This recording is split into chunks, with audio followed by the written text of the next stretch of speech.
Pero bueno, hagamos una breve introducción de lo que han sido los anuncios y por qué el gobierno decide, una semana después de haber ganado categóricamente la elección de medio término, avanzar con este paquete amplio de medidas.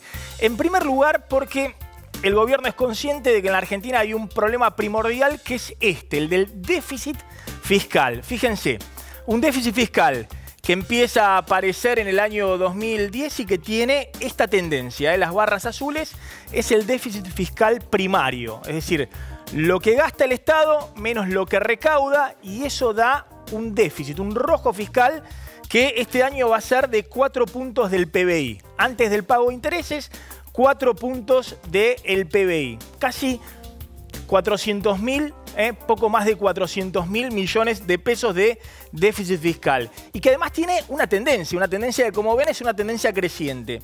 Y que se ha agravado en los últimos tiempos por esta liñita amarilla que es el pago de intereses, que este año van a ser casi 2 puntos del PBI que se suman al déficit fiscal primario.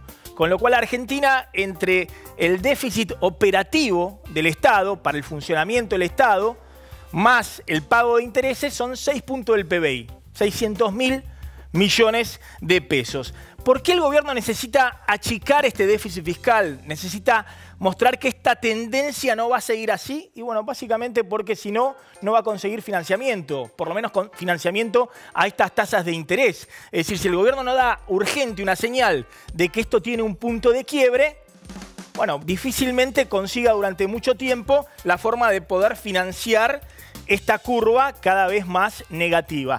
Y además, porque la cuenta de intereses, a medida que vos no achicás este déficit fiscal operativo y que lo financiás con endeudamiento externo, se hace cada vez más pesada. Es decir, una especie de bola de nieve. Si Macri quiere seguir con el gradualismo, tiene que mostrar un punto de inflexión en lo que ha sucedido, que ha comenzado con el kirchnerismo y que además ha sido la madre de todos los problemas. Cuando reapareció el déficit fiscal, reapareció la inflación, el atraso cambiario, la fuga de divisas, todo lo que conocemos que hundió al modelo kirchnerista y que de alguna manera el gobierno sabe que debe cambiar como tendencia. Pero Argentina no tiene solamente un problema de déficit fiscal creciente, que hay que ponerle un punto de quiebre, sino tiene también un problema de alta presión impositiva. Es decir, en términos del tamaño de la economía, Argentina hoy tiene un nivel de impuestos que es de los más altos del mundo. Fíjense, en el año 95, Argentina tenía una presión impositiva de su Estado Nacional, a eso hay que sumarle los impuestos de las provincias, de 19 puntos del PBI. En el año 2005 ya estaba en casi 25 puntos del PBI de presión impositiva, de impuestos en términos del tamaño de la economía.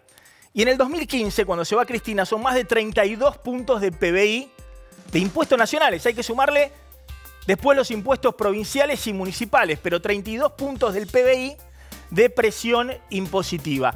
Casi en el rango de los países más desarrollados del mundo, de la OCDE. Lo que sucede es que estos países, desde Suecia, Alemania, España, Nueva Zelanda, tienen otro tipo de servicios públicos con semejante presión impositiva. Así que Argentina no solamente tiene un problema de un déficit fiscal muy grande, sino que no puede subir impuestos para achicar ese déficit, sino que tiene que bajar impuestos urgentemente. Está prácticamente en el tope de presión impositiva en relación al resto de los países de la región. Tiene que también quebrar esta curva porque a más presión impositiva, menos competitividad de la economía, menos señales para la inversión y menos crecimiento. Y a esto se le suma un tercer problema, que es el problema del atraso cambiario.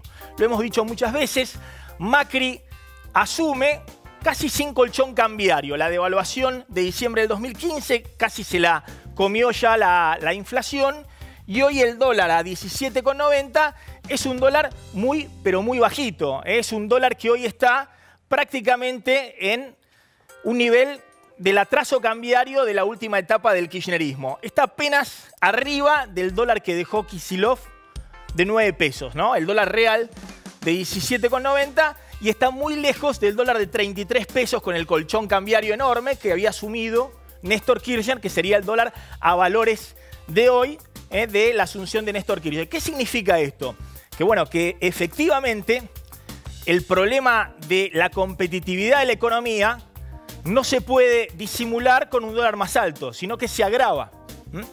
Y por eso es urgente bajar impuestos. Y se presenta el primer dilema de Macri. ¿Cómo bajar el déficit fiscal si al mismo tiempo tengo que bajar impuestos? ¿Cómo hacer si no puedo ir muy rápido achicando el déficit fiscal porque tengo que bajar impuestos? ¿Y cómo hacer para bajar impuestos para lograr mayor competitividad si no puedo ir muy rápido porque justamente tengo que achicar el déficit fiscal? Es una especie de contradicción entre dos objetivos que la economía necesita. Achicar el déficit fiscal para dar una señal y que te sigan financiando, y bajar impuestos para que esta economía sea más competitiva y pueda encontrar señales para la inversión y el crecimiento.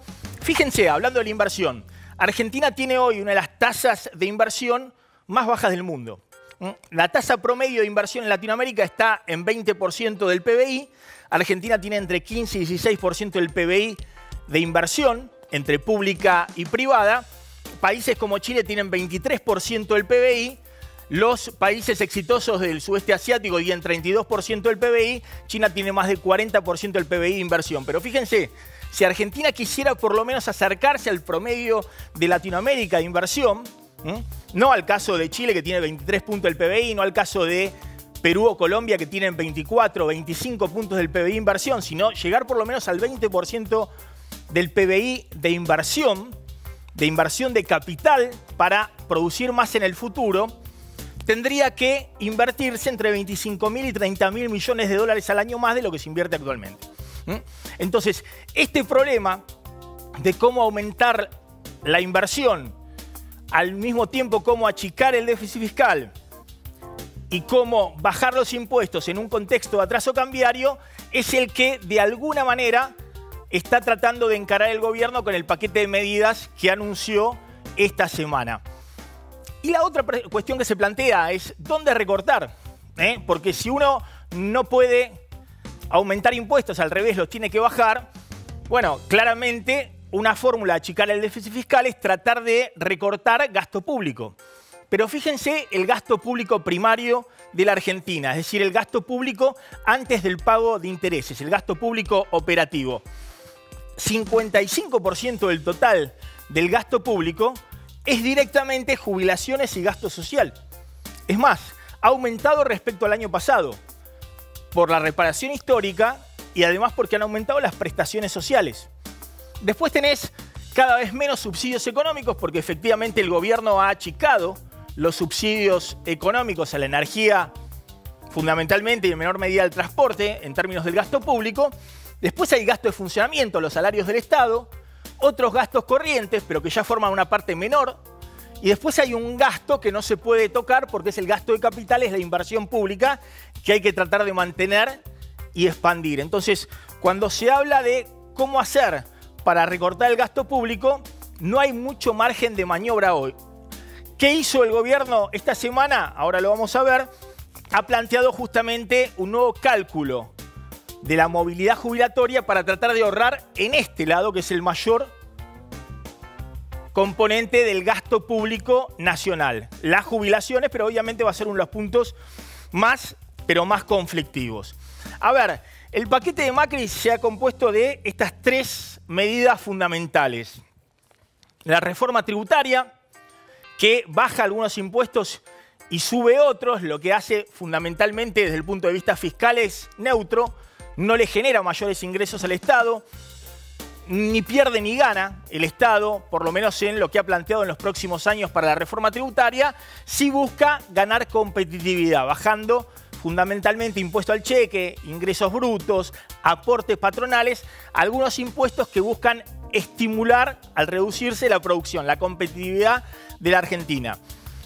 Otra de las medidas importantes es la movilidad de las jubilaciones, que ahí es el único ahorro que se ha planteado desde el punto de vista del sector público y seguramente va a generar mucha polémica, porque si se ajusta a jubilaciones por inflación y no por la fórmula actual de movilidad previsional, el año que viene tal vez el gobierno podría ahorrarse unos 50.000 millones de pesos. La fórmula que han hecho de 100.000 millones de pesos parece excesivo, pero si la inflación fuera el año que viene de 15 y 6%, como en promedio se plantea en el presupuesto, en relación a un aumento de la partida de jubilaciones de 22% que está en el presupuesto, si se ajustara por inflación, bueno, tal vez se podrían ahorrar unos 50.000 millones de pesos acá.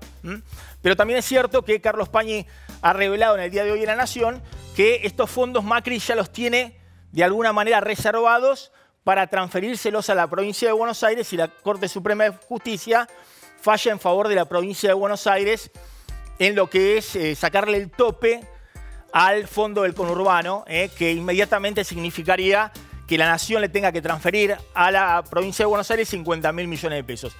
Y finalmente, la medida de la reforma laboral, que no tiene nada que ver con el achicamiento del déficit, ni la baja de presión tributaria, sino que tiene que ver con la competitividad. Lo que se busca ahí es aliviar costos a las empresas para, sabiendo que no se puede devaluar, sabiendo que no se puede bajar mucho impuestos, se trate de aligerar un poco el costo laboral para conseguir competitividad. Bueno, la pregunta fundamental en base a este combo de medidas es, ¿le alcanza Macri con estos anuncios con los cuales seguramente puede ganar tiempo? Es decir, 2 o 3 años de financiamiento, por lo menos mostrando que se está moviendo, digamos, que hay un gradualismo un poco más acelerado, que hay un rumbo, que sabe que el déficit fiscal no se puede financiar permanentemente, que Argentina tiene un problema de competitividad que también debe encarar. Es decir, ante esta señal que ha sido bien recibida por los mercados, ¿le alcanza para llegar a la otra orilla? Es decir, para simultáneamente lograr achicar el déficit fiscal, bajar la inflación, reducir la presión tributaria y que Argentina sea más competitiva para poder exportar más, crecer y conseguir más dólares.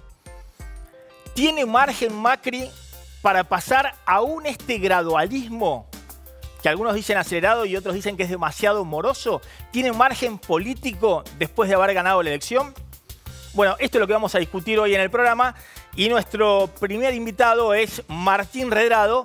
Vamos a analizar con él no solamente esta medida, sino también, obviamente, cómo impacta el impuesto a la renta financiera sobre los ahorristas. ¿Dólar o pesos? ¿Cuál va a ser la opción para los ahorristas a partir del año que viene si efectivamente avanza la reforma impositiva con el impuesto a la renta financiera?